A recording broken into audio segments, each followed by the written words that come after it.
as a soldier and messenger of the Lord of the Galaxies, I say greetings.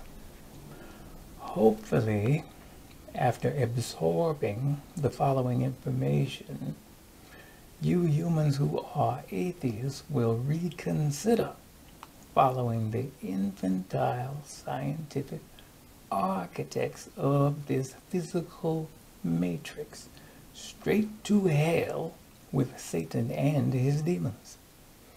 Let's begin. The French author and historian Voltaire once said, "Doctors are men who prescribe medicines of which they know little, to cure diseases of which they know less, in human beings of whom they know nothing."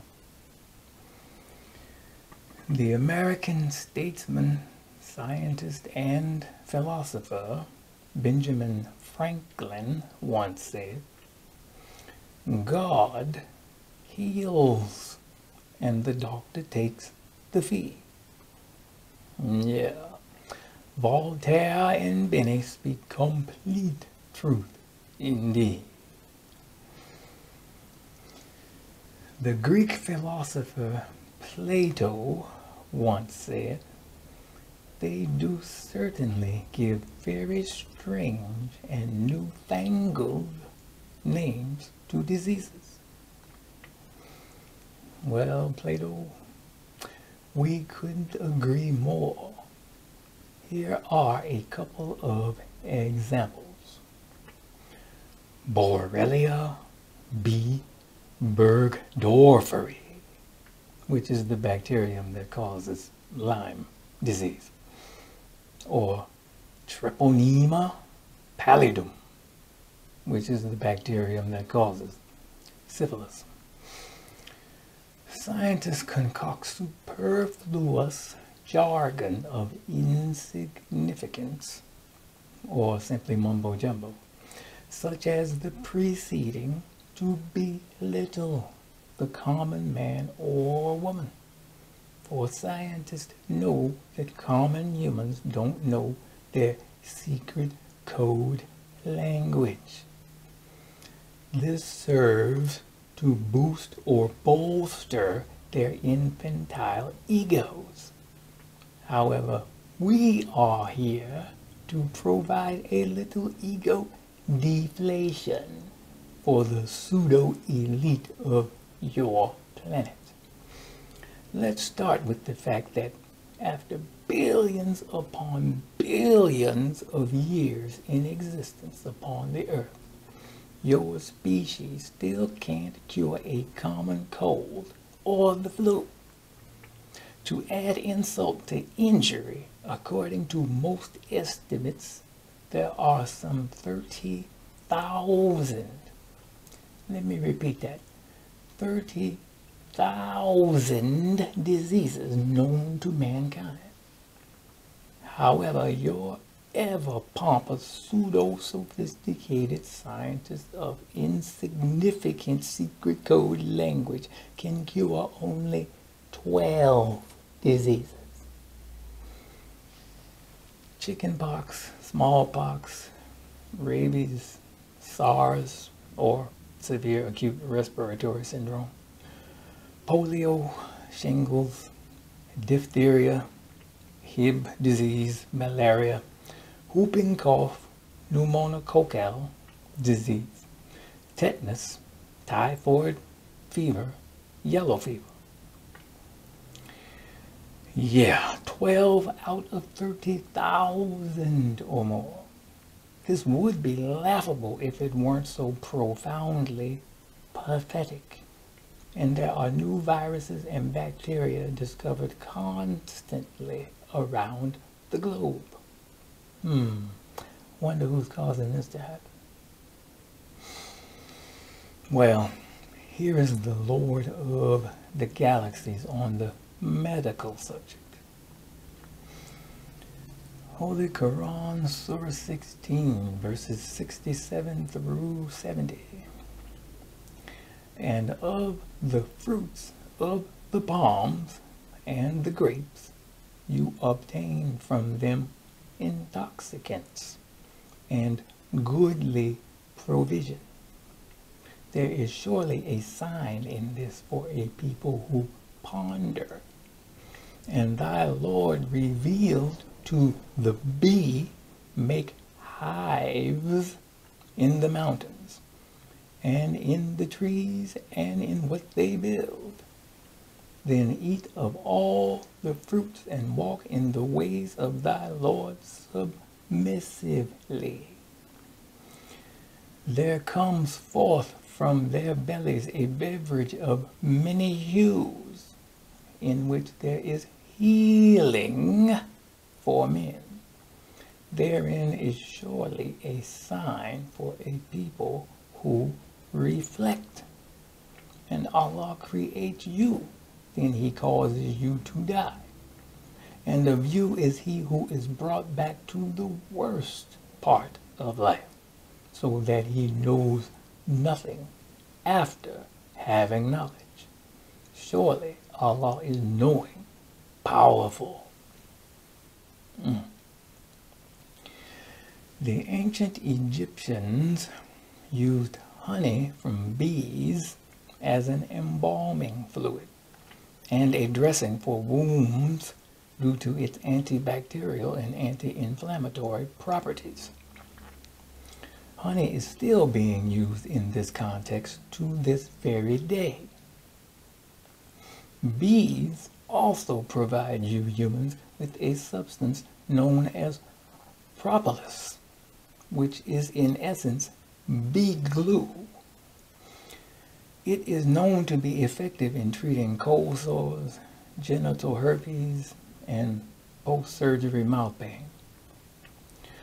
Propolis is also used to make cough drops for cough or throat irritation. The brought back to the worst part of life so that he knows nothing after having knowledge, in verse 70, is in reference to what your feeble scientists have labeled Alzheimer's disease, which affects the memory of a human. Yeah, the Holy Qur'an is filled with scientific facts for those who are not affiliated with Satan and his demons of the earth. Alhamdulillah. All praise is due to Allah.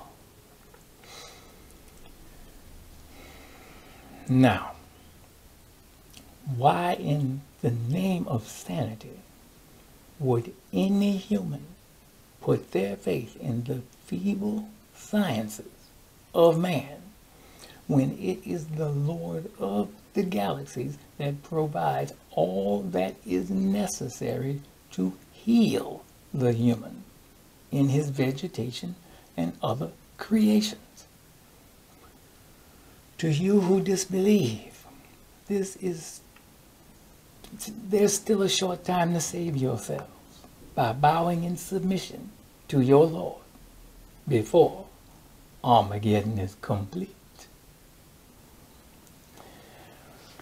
Holy Qur'an, Surah 26, verses 69 through 82.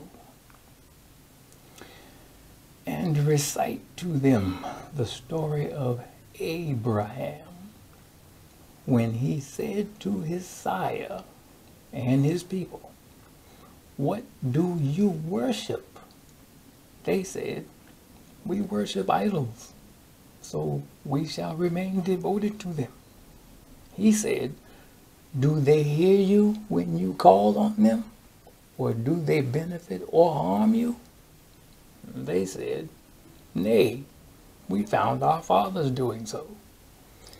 He said, "Do you then see what you worship, you and your ancient sires? Surely they are an enemy to me, but not so the Lord of the worlds, who created me. Then he shows me the way, and who gives me to eat and to drink, and when I am sick, he heals me, and who will cause me to die, then give me life, and who I hope will forgive me my mistakes on the day of judgment. Yeah. The divine prophet Abraham knew that it was and is God who heals you, earth mortals, not feeble doctors with all of their fancified jargon. It is the Lord of the galaxies that created your immune systems, which your sciences still don't fully comprehend after billions upon billions of years of your existence. Again, why put your faith in science after Einstein said that you all know a mere 1,000th of 1% of what the universe has shown humanity? Consequently, fly to the Lord of the galaxies immediately before he wipes out your entire species. The choice is yours indeed, mashallah. In closing, here is the Bible, Jeremiah 46, verse 11. Go up into Gilead and take balm, O virgin, the daughter of Egypt. In vain shalt thou use many medicines, for thou shalt not be cured. Yeah, your ever-pompous scientists with all of their mumbo-jumbo word sorcery and chemical concoctions that often kill you faster than the disease itself can merely treat symptoms and cure nearly nothing upon the earth. This is absolute fact, and the astronomical prices or fees that they charge their fellow human beings, especially the elderly, for procedures and drugs is outright satanic and criminal, to say the least. Therefore, why not submit to the Lord and Creator of life and death, who miraculously heals whomever he pleases, whenever he pleases? Bow and submit to your Creator, and he will save your life in the realm unseen by humans and grant you eternal paradise. Time is running out for you all to decide, indeed. Mashallah, it is the will of Allah.